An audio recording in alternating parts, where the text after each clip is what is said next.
10. Sleepy chicken snatcher.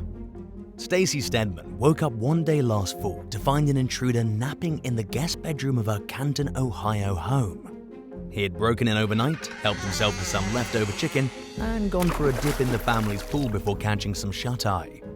The alarmed resident told the Canton Repository news team that she went into the guest bedroom after noticing that there was a light on in there and found the burglar snoozing away in the bed. Stacy's husband, Raymond Pearson, said that he had noticed a shirtless man near the house when he was leaving for work at around 4 o'clock in the morning that day. He waited for the suspicious-looking stranger to walk by and then drove to his job, not thinking that the man would end up in his house. Raymond's brother, Brian Pearson, chased the unwelcome guest out of the house. It was later found out that before making his exit, he stole a pair of underwear from Stacy's son. He had reportedly left his own wet drawers near the family's pool after taking a swim.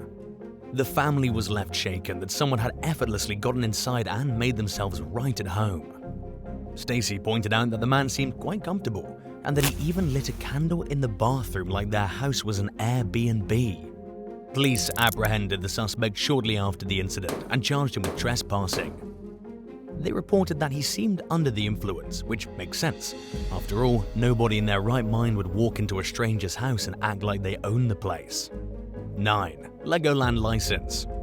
After leading police on a 35-mile chase from London to Kent earlier this year, all the 21-year-old driver had was a Legoland ID. The toy license was dated to 2003, meaning the offender received it when they were around 2 years old. And while the cops are often unamused by the ridiculous shenanigans that they deal with in their line of work, even they couldn't resist laughing at the pretend proof. Legoland licenses are issued to children after they pass a mock driving test at the theme park in Windsor. It's unknown why the driver had the ID in their vehicle and whether they actually expected to pass it off as real. On a more serious note, the high-speed pursuit was rather serious, involving 2 police forces and a helicopter. It ended when the suspect's vehicle ran out of gas in the town of Minster. All things considered, the offender is fortunate that nobody was hurt by their reckless behavior. In addition to the fictitious license, officers reportedly recovered a large amount of marijuana from the car.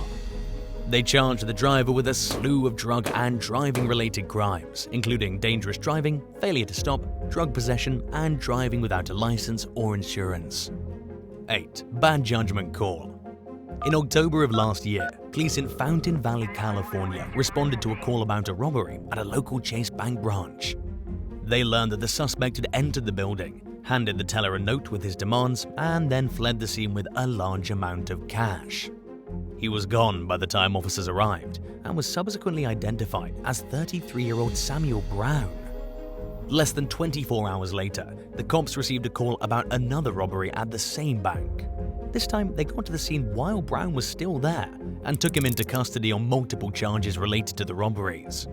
He reportedly cooperated with the responding officers and was apprehended without incident, perhaps because it wasn't his first time being arrested for stealing. In a press release, the Fountain Valley Police Department revealed that Brown already had multiple robbery convictions in San Diego prior to catching his most recent charges. He pleaded not guilty to the charges and was held on a $172,000 bail. In the meantime, police declined to comment on how much money he stole, what the hold-up note said, or whether the suspect was armed. 7. Tour de France pile-up. In June of 2021, the iconic Tour de France bicycle race made history with one of the event's worst pile-ups ever. The chaos began on the first day of the event, when a woman held up a banner near the finish line in an attempt to be seen on TV, obstructing the path of German cyclist Tony Martin.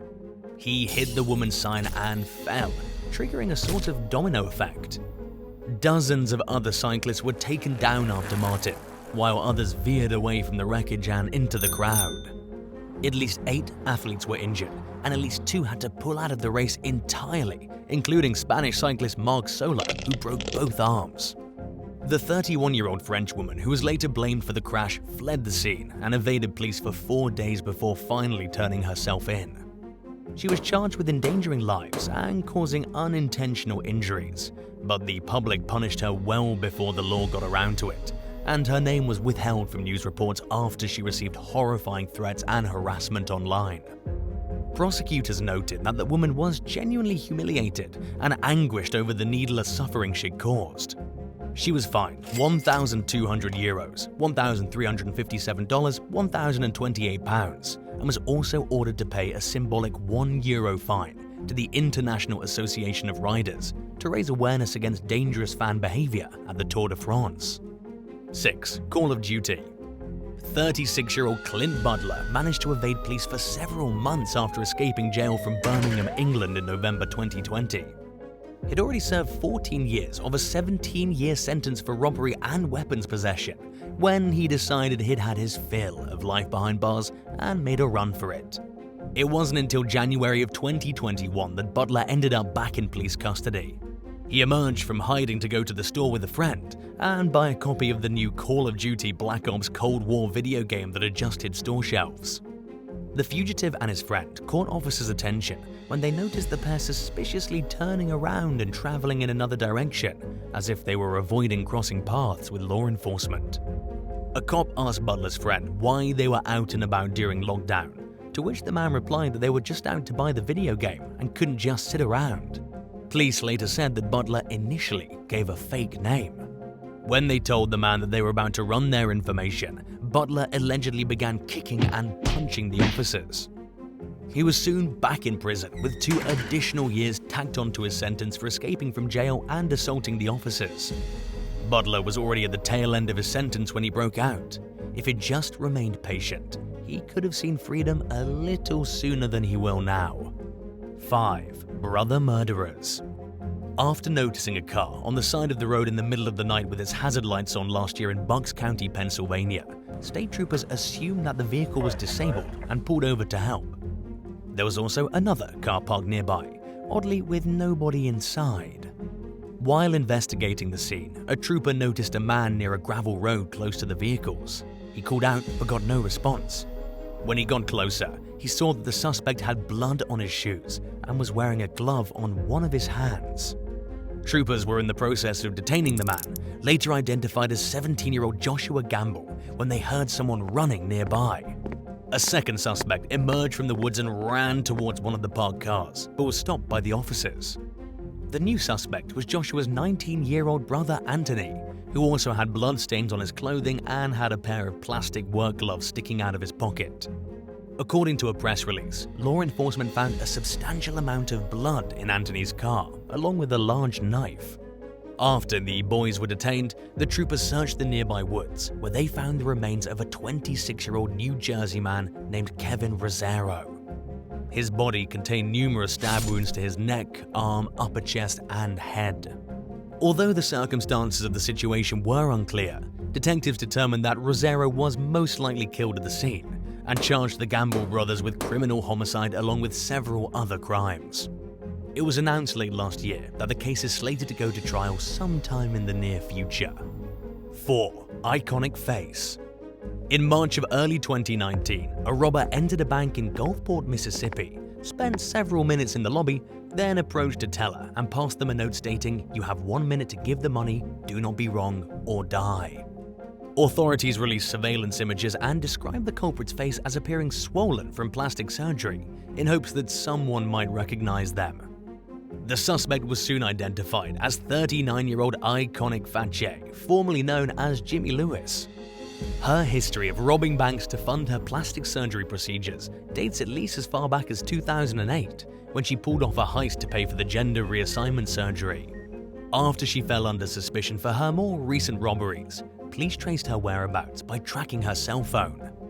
It was soon discovered that Iconic could use the $4,800 from her most recent heist to fly to Mexico to get some work done on her face. When she returned to the US a little over a month after the robbery, police were waiting to take her into custody at the airport.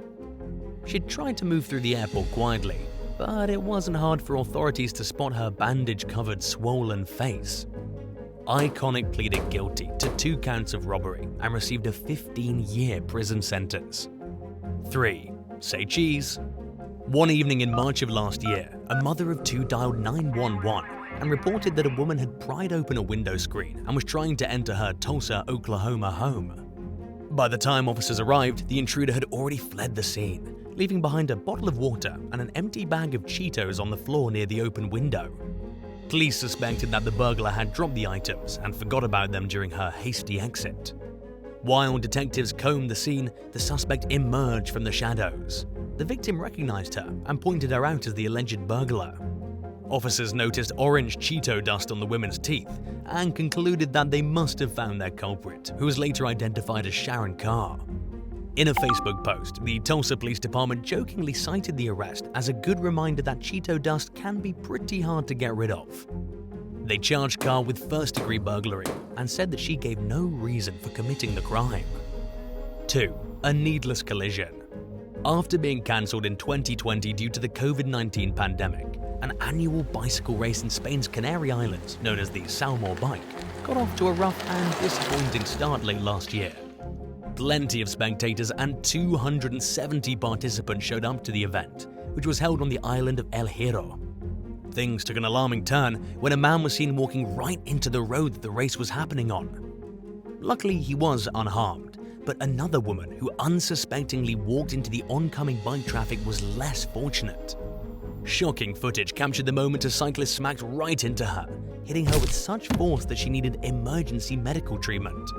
The cyclist was also injured and was taken to a local hospital. A statement from the local council confirmed the collision but released limited details, citing an ongoing police investigation. Local media outlets accused the event's organizers of failing to put sufficient barriers near the final part of the course to warn pedestrians to stay out of the road. Spectators were also left wondering why more wasn't done to ensure the safety of both the crowd and the cyclists, with one fan writing on social media that they don't understand how the organizers could have allowed something like this to happen. 1. Stay away from my ex.